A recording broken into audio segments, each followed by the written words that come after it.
Hollywood wants you to believe that talent makes you untouchable. It doesn't. The studio system isn't a meritocracy, it's a machine, and machines require absolute compliance. It didn't matter how brilliant you were on camera. They erased you. This is what happened when British actors stopped playing by their rules. Number 15. Lionel Atwill. Hollywood doesn't care about morality. It only cares about the illusion of it. Lionel Atwill was a heavyweight British star in the 1930s, known for suave villainy. But he made a fatal mistake. He let a private scandal become public. When an investigation into a wild party at his home hit the tabloids, Atwill did what he thought was honorable. He lied under oath to protect the identities of his powerful studio guests. He was convicted of perjury, but the major studios didn't ban him because he broke the law. They banned him because he embarrassed the brand. Terrified of a PR nightmare, the executives quickly invoked the morality clause in his contract. Overnight, the gates of every major studio locked shut. He didn't lose his talent. He just became a stain on Hollywood's manufactured pristine image. He was forced into exile, scraping the bottom of the barrel in the cheapest, lowest-budget horror films just to survive. Because in the studio system, loyalty is a myth. The moment you become a liability, you are completely on your own. Atwill worked, but never again at the top. He died in 1946, a warning carved in studio stone. Number 14. Rex Harrison. Rex Harrison sold elegance, but behind the scenes, he was a nightmare. On screen, he was the ultimate British gentleman. My Fair Lady cemented him as a global icon of charm. Off-screen, he belittled co-stars. He terrorized crew members. He drained the oxygen out of every room he walked into. For years, Hollywood looked the other way, because the industry operates on a very simple equation. Your talent must outweigh the headache you cause. As long as Harrison brought in millions, his cruelty was tolerated. Executives simply waved it off as artistic eccentricity. But as the years passed, his box office numbers dipped, and suddenly the equation flipped. He didn't lose his talent. He lost his leverage. The studios didn't ban him in a dramatic press conference. They didn't publish a formal blacklist. They just quietly agreed that the migraine was no longer worth the investment. When you make money, you are a genius. When you stop making money, you are just difficult. Hollywood stopped pretending to like him. The ultimate gentleman was simply left behind. He did stage work, bit parts in European films. He wasn't excommunicated with a bang. He was ghosted with a shrug. And that is how the machine deletes you. Number 13. Gene Simmons. Gene Simmons wasn't fired. She was frozen. At the peak of her career, one man decided she simply wouldn't work anymore. When eccentric billionaire Howard Hughes bought RKO Pictures, he didn't just acquire cameras and sound stages. He bought her contract. And in his mind, he bought her. He demanded absolute control, pushing boundaries that crossed straight into her personal life. She said no. So Hughes retaliated. But he didn't tear up her contract. Doing that would have let her walk to a rival studio. He kept her, and he locked her in a vault. He systematically blocked her from taking outside roles. He stalled her projects.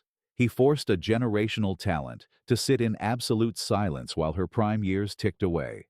She wasn't sidelined by a committee or by the public. She was erased by a bruised ego. To salvage what was left of her momentum, Simmons had to drag a billionaire to court. She won her freedom eventually. But the ordeal laid bare the quiet absolute power of the studio system. It didn't matter how bright a star burned as long as someone else owned the switch. Simmons resumed her career, but the damage was permanent. Hollywood never forgets who it has broken. Number 12. Stuart Granger. Stuart Granger had the face of a hero, but he had the temper of a tyrant. In the 1950s, he was the ultimate Hollywood adventure star, the handsome, swashbuckling leading man who guaranteed a hit. But the moment the cameras stopped rolling, he was an absolute nightmare. He alienated his directors. He treated the crew poorly. He operated with a level of arrogance that exhausted everyone in his orbit. The studios did what they always do. They ran the math. As long as he was making them rich, his tantrums were just a business expense. But the second his box office draw started to dip, the math changed. A difficult superstar is a necessary evil. A difficult fading star is just a nuisance. Hollywood didn't hold a press conference to announce his exile. They just stopped putting up with him. The massive studio contracts vanished. Top-tier directors refused to cast him. Granger found himself quietly, completely frozen out. He was forced across the Atlantic, grinding out the rest of his career in low-budget European B-movies and television. He had the raw talent to be a permanent Hollywood legend, but he systematically burned every bridge that could have kept him there. The machine doesn't forgive arrogance without profit. Number 11. Diana Dors. Hollywood didn't want a woman, they wanted a cartoon.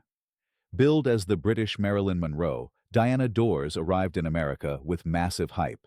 The studios handed her a predetermined identity. She was supposed to be a two-dimensional, tragic blonde bombshell, but she was too sharp, too loud, and her private life was too aggressively complicated. She didn't fit neatly into the box they built for her. And Hollywood studios do not do nuance. They do products. When a product stops being easy to market, they pull it from the shelves. The executives panicked at her unpredictable nature. The major roles evaporated. They wanted a compliant sex symbol. When they realized they had hired a real, uncontrollable human being instead, they quietly shipped her back across the Atlantic. No formal ban, no announcement, just the cold efficiency of a system realizing a piece of inventory had become inconvenient. Dors returned to England, where she rebuilt a career in comedy and drama. But the Hollywood chapter was over. She proved that being too real for a fake town isn't a flaw. It's a death sentence inside the machine. The machine wants mannequins. Number 10. James Mason. James Mason didn't just bite the hand that fed him, he dragged it to court. He was arguably one of the greatest actors of his generation, but he realized a quiet, ugly truth about the golden age. A multi-million-dollar contract was still a leash. He didn't want to be managed. He wanted independence. So he fought the moguls. He explicitly defied the system and even sued legendary producer David O. Selznick. He won his battles, but he lost the war. Because you don't sue the casino and expect to keep your seat at the high roller table. The studios didn't formally ban him. That would have caused unnecessary noise. Instead, they hit him with a soft ban. The massive prestige leading roles suddenly dried up. Top-tier scripts stopped arriving at his door. He was quietly, seamlessly walled off from the very top of the industry. He survived, but only by taking a massive detour. He sought out independent films. He accepted supporting roles. He became Hollywood's favorite sophisticated villain. He kept his career, but he paid the ultimate tax for his defiance. Hollywood let him work, but they made sure he never forgot who actually owned the town. His talent was never in question. His obedience was. Number 9. Ida Lupino. When the studio suspended her, she didn't apologize. She took their job. In the 1940s, Warner Brothers treated Ida Lupino like a rebellious employee. Every time she refused to act in a terrible, poorly written movie, the executives suspended her without pay. It was a standard studio tactic designed to starve actors into submission. But they miscalculated.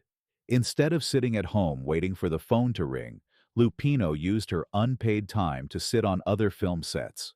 She watched the cameras. She studied the lighting. Hollywood tried to freeze her out of acting, so she bypassed them entirely. She stepped behind the camera and became one of the only working female directors in the studio era. They tried to lock her out of the room, so she built her own house. She didn't wait for permission. She didn't grovel. She simply refused to be a victim of the ban. Her so-called punishment became her liberation. She directed films that tackled taboo subjects, rape, bigotry, disability, while the studios churned out fluff. The machine wanted compliance. She gave them defiance wrapped in genius. And in the end, she won. Not their game, her own. Number 8. Lawrence Harvey.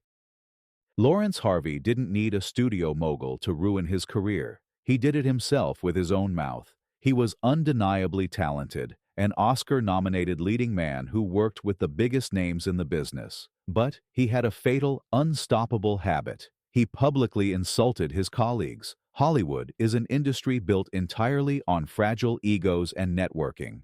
The unwritten rule is simple. You smile to someone's face, and you stab them in the back. Harvey stabbed people in the front. He trashed his co-stars in the press. He belittled directors on set. He went out of his way to make enemies out of the exact people who held the power to keep him employed. So they stopped employing him. There was no grand conspiracy, no secret blacklist meeting in a smoke-filled room. It was just a collective, industry-wide boycott based on pure self-preservation. He didn't lose his career because he stopped being a good actor. He lost it because absolutely no one wanted to be in the same room as him. By the late 1960s, the offers dried up. He died relatively young, a cautionary tale carved in bitterness. Talent opens doors, personality keeps them open. Harvey kicked every door shut himself. Number 7. Oliver Reed. Hollywood wanted a leading man. Oliver Reed gave them a riot. He had the undeniable magnetic presence to be the biggest box office draw on the planet. The studios were eager to put him in a tuxedo, hand him a massive contract, and turn him into a polished, obedient product. But the Hollywood machine requires absolute compliance. It runs on controlled PR and predictable behavior. Reed refused to play the game. He didn't just burn his bridges, he actively terrified the executives who were trying to cross them. He was notoriously volatile, publicly mocking the industry and treating the elite studio culture with open contempt. He didn't want to be a mannequin for the executives, so he deliberately made himself a PR nightmare. The studios didn't hold a meeting to officially ban him. They simply realized he was an uncontrollable force they couldn't put in a cage. He was too wild, too unpredictable, and too dangerous for their spreadsheets, so they quietly agreed to stop trying. He lost the manufactured A-list studio career, but he kept his absolute chaotic freedom. Reed worked in Europe, drank like a pirate, and became a cult legend. Hollywood didn't break him. It just gave up. Sometimes the machine can't process rebellion. Number 6. Charles Laughton. Charles Laughton had an Oscar, but a gold statue doesn't buy you immunity. He was an undeniable genius, and that was exactly the problem. He knew it. He didn't just act. He tried to direct the directors. He argued over scenes. He stalled production. He demanded absolute perfection, but strictly on his own terms. Hollywood will tolerate a massive ego, but it will not tolerate a bottleneck. To the studios, a brilliant actor who slows down a shoot isn't a visionary. He is an expensive problem. The camera has a schedule. Time is money. And Laughton was burning through both. There was no dramatic industry-wide ban. The top directors just quietly agreed to stop dealing with him. They didn't deny his talent. They just decided his talent wasn't worth the exhaustion. An Academy Award proves you are one of the best in the world, but it doesn't mean anyone actually wants to work with you. Laughton found himself pushed to the margins, taking smaller roles and eventually retreating to the stage. The machine tolerated him only as long as he generated profit. The moment he became a headache, they deleted him from the call sheet. His genius was never the problem. His refusal to be managed was. Number 5. Ann Todd. Ann Todd committed the worst sin an actress could commit in the 1940s. She wanted to be in charge. At the height of her fame, she didn't just want to be a leading lady. She wanted input. She demanded creative control over her characters and her career. If she had been a leading man, the studios would have called her a visionary. Because she was a woman, they called her a headache. The moguls running the system weren't looking for a partnership. They expected gratitude. Actresses were treated as beautiful, highly paid employees who were supposed to stand on their marks, say their lines, and smile for the press. Todd refused to be a mannequin. She argued with producers. She pushed back against the executives. So they pushed her out. They didn't formally ban her, but the major prestige roles quickly vanished. The system simply marginalized her for stepping out of line. But they didn't break her. She packed up, left the Hollywood lots, and went back to England to direct and produce her own films. She finally got the control she asked for. She just had to leave Hollywood to get it. The machine doesn't punish rebellion with a headline. It punishes with silence. Number 4. George Sanders. He didn't fight the machine. He laughed at it. George Sanders won an Academy Award for All About Eve. playing exactly what he was in real life, a brilliant, devastating cynic. But Hollywood is a town built on worship. The executives demand reverence. They want actors to believe that the studio system is the most important thing in the world.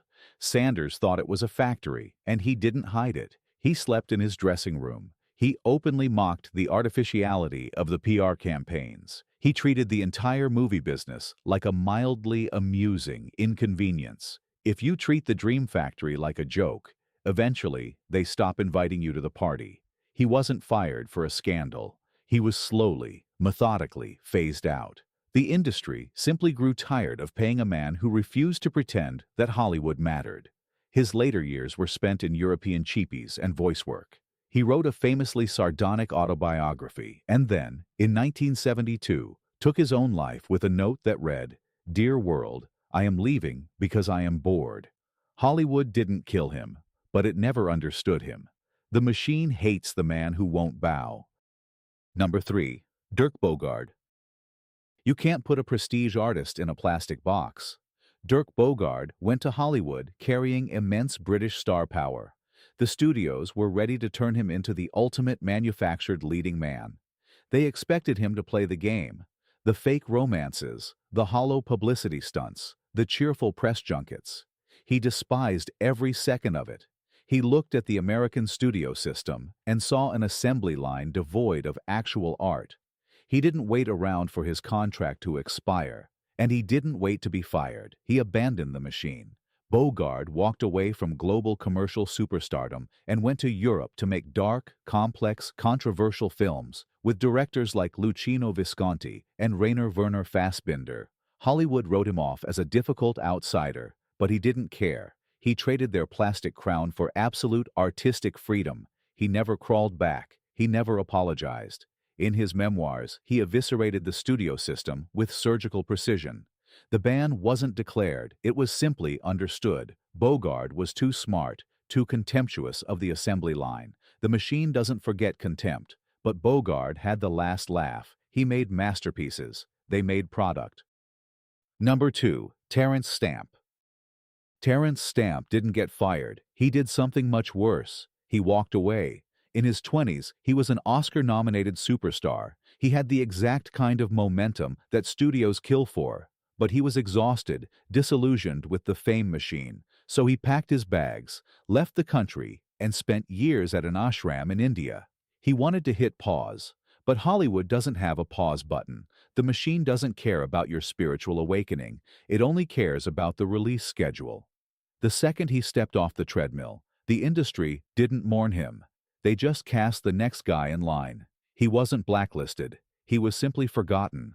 When he finally came back, the A-list leading man roles were gone. He had to rebuild his entire career from scratch as a character actor. It was a brutal, quiet lesson. You are entirely free to walk away from Hollywood to find yourself. Just don't expect your chair to be there when you get back. Stamp survived, even thrived in a different register, but the ban was self-inflicted. The machine doesn't chase, it replaces. Walking away is the one resignation letter they never fight. Number 1. Margaret Leighton. Hollywood didn't ban Margaret Leighton. She fired Hollywood. She was a titan of the stage, a genuinely brilliant, complex actress. But the American studio system didn't know what to do with complexity.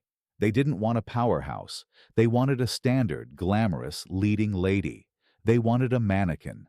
Leighton looked at the greatest star-making machine in the world, and she was entirely unimpressed. She refused to shrink herself down to fit their mold.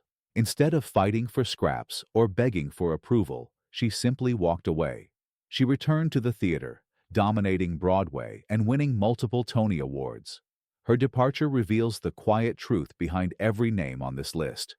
We are conditioned to think that being exiled from Hollywood is the ultimate tragedy, that losing a studio contract is the end of the world. But maybe it isn't, because sometimes getting locked out of a ruthless system isn't a punishment. It's an escape. Leighton proved that the machine's ban only has power if you believe in its importance. She didn't. She went where art still mattered. And Hollywood, it just kept spinning, indifferent, as it always is. So the machine kept grinding. It always does. Those 15 British actors, cautionary tales or escape artists, depending on your seat at the table. Hollywood didn't mourn them. It just updated the casting list. Remember, the cartel doesn't break you because you're bad. It erases you because you're inconvenient. Walk away, or don't. The choice is yours. The machine doesn't care either way.